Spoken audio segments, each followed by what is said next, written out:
हर हर महादेव। महाकुंभ 2025 का आगाज हो चुका है।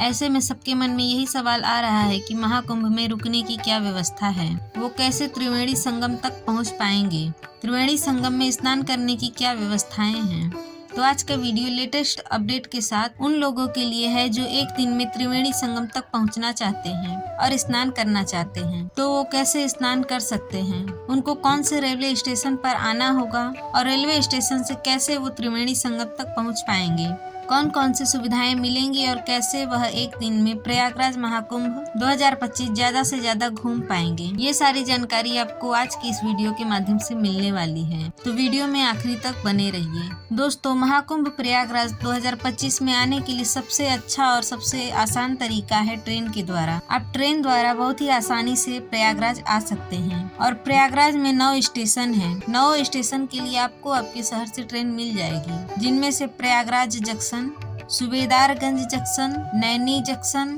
चिवकी जंक्शन, रामबाग जंक्शन, जूसी railway station, Phaphamau railway station, Prayag junction और प्रयागराज संगम रेलवे स्टेशन। आपको बता दें कि शाही स्नान वाले दिन प्रयागराज संगम के लिए आपको ट्रेन की सुविधा नहीं मिल पाएगी। जिस दिन शाही स्नान है या फिर नॉर्मल स्नान है, उसके एक दिन पहले और एक दिन बाद के लिए प्रयागराज संगम रेलवे स्टेशन बंद कर दिया जाएगा, तो आपको प्रयाग जंक्शन पे ही उतरना पड़ेगा।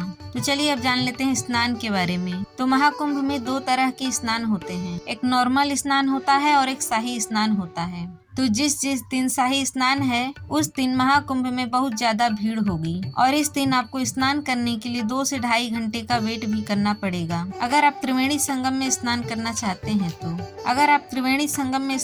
चाहते हैं तो शाही स्नान की डेट 14 जनवरी मकर संक्रांति वाले दिन शाही स्नान है। 29 जनवरी 2025 मौनी अमावस्या को शाही स्नान है। फिर 3 फरवरी 2025 बसंत पंचमी वाले दिन शाही स्नान पड़ेगा। शाही स्नान वो स्नान होता है जिस दिन जितने साधु संत अखाड़े वाले होते हैं, इसी दिन जाकर त्रिवेणी संगम पर स्नान करते हैं और इसी दिन जितने भी भक्त बाहर से आएंगे वो लोग भी स्नान कर सकते हैं, लेकिन साधु संतों के स्नान करने के बाद वे त्रिवेणी संगम पे स्नान कर पाएंगे। इसके अलावा आप शाही स्नान वाले दिन महाकुंभ पहुँचेंगे तो आप त्रिवेणी संगम पर स्नान नहीं करना चाहते हैं तो पूरे संगम क्षेत्र में आपको जगह जगह घाट बना दिए गए हैं। आप अगर चाहें तो वहां पर स्नान कर सकते हैं, क्योंकि जिस दिन शाही स्नान होगा उस दिन त्रिवेणी संगम पे बहुत ही भीड़ रहने वाली है। इसके अलावा यहाँ पर सामान्य स्नान भी पड़ते हैं, जो कि 13 जनवरी को पहला स्नान है, 12 फरवरी को नॉर्मल स्नान माघी पूर्णिमा को पड़ने वाला है, फिर 26 फरवरी महाशिवरात्रि के दिन आखिरी स्नान पड़ेगा, जिस दिन से महाकुंभ का समापन हो जाएगा। दोस्तों, आपको शाही स्नान वाले दिन दिक्कतों का सामना करना पड़ सकता है, लेकिन नॉर्मल स्नान वाले दिन आप बड़े ही आराम से स्नान कर पाएंगे। लगभग 40 से 45 करोड़ की इच्छा इस महाकुंभ 2025 में स्नान करने की पूर्ण होने वाली है।